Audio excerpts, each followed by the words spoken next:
शनासा TV news के साथ मैं हूं ढाका। शामिल करते हैं न्यूज अपडेट। खबर शामिल करते हैं अटैक से। अटैक कोरोना SOPs की खिलाफ वर्जी पर ज़िलई इंतज़ामिया का एक्शन। डिप्टी कमिश्नर अटैक अनान कमर का अपने स्क्वाड के कमराह शहर भर का दौरा।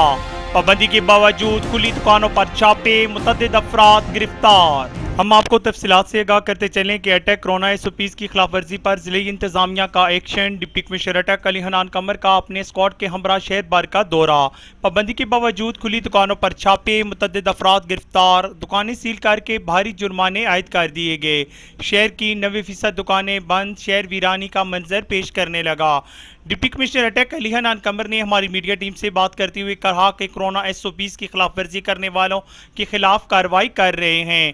खिलाफ वर्जी के मुर्तकिब अफराद के खिलाफ मुकदमात का अंदराज और भारी जुर्माने किए जा रहे हैं। साथी रिपोर्टर सैयद इफ्तिखार शाह के साथ कैसद शनासा टीवी हसन अब्दाल।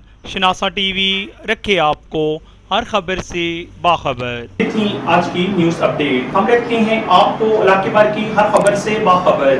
मजीद बाखबर रहने के लिए हमारा यूट्यूब चैनल सब्सक्राइब करें। सब्सक्राइब के लिए वीडियो के नीचे लिखे सब्सक्राइब पर क्लिक करें और बेल आइकन दबा दें।